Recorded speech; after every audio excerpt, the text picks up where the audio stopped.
Muraho neza bakunze bitohoza TV Rwanda, ni inkuru tugiye kubagezaho, inkuru y'incamugongo irimo urujijo rukomeye ndetse n'ibibazo byinshi birimo kwibazwa n'abaturage bo mu karere ka Nyanza. Ni inkuru y'umusore ushinjwa gukubita se umubyara bikamuviramo urupfu, ariko mbere y'uko ubutabera bukomeza havutse ikibazo gikomeye kijyanye n'imyaka y'ubukure.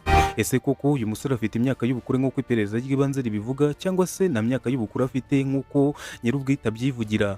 Komeza urebe iyi video kugeza ku musozo kugira ngo umenye amakuru yose kuri iyi dosiye iri kuvugisha abatari bake. Byemveni kwizera niko nitwa, iyi nitoza TV Rwanda, icyo gukora urakizi, reba hasi ndetse subscribe uyikore kugira ngo ibiganiro byacu n'amakuru yacu bitazajya bigucika.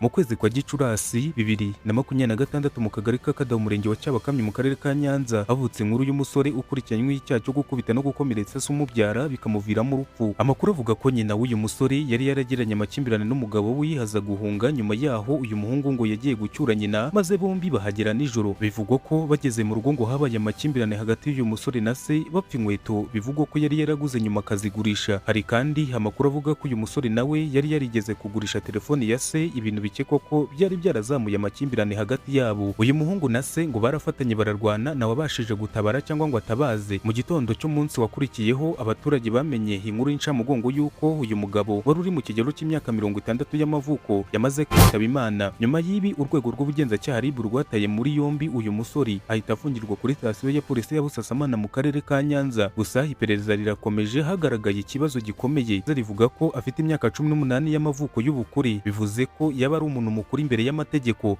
Ariko bamwe mu bamubonye bavuga ko umurebeye inyuma uyu muhungu nta myaka 18 afite, ndetse nawe ubwe ngo avuga ko afite imyaka 17 y'amavuko, gusa ntashobora kuvuga umwaka yavukiyeho cyangwa ngo agaragaze ibyemezo by'amavuko. Ibintu byatumye inzego z'ubutabera zitangira gushaka amakuru nyayo kugira ngo hamenyekane imyaka ye nyakuri mbere y'uko urubanza rukomeza. Mu mategeko y'u Rwanda umwana afite uburenganzira bwihariye butandukanye n'ubw'umuntu mukuru. Hari ukuba umwana ataburanishwa adafite umwunganira mu mategeko, kuburanira mu muhezo, ndetse no kubazwa mu bugenzacyaha cyangwa mu bushinjacyaha uri kumwe n'umuntu ukunganira. Ni muri urwo rwego hategerejwe ibisubizo bizagaragaza imyaka nyakuri y'uyu musore kugira ngo ubutabera bukomeze mu buryo bukurikije amategeko. Kugeza ubu akomeje gufungirwa kuri sitasiyo ya RIB ya Busasamana, aha ni mu karere ka Nyanza. Ni inkuru ikomeje gukurikiranwa cyane, aho benshi bategereje kumenya niba uyu musore azafatwa nk'umwana cyangwa se nk'umuntu mukuru imbere y'amategeko. Tuzakomeza kubagezaho amakuru yose mashya azava kuri iyi dosiye uko azagenda amenyekana gake gake. Niba ukunda amakuru yihuse kandi yizewe, kanda subscribe na kanda like ndetse usangize abandi iyi video. Mwakoze cyane. Byemveni kwizera niko nitwa, iyi nitoza TV Rwanda.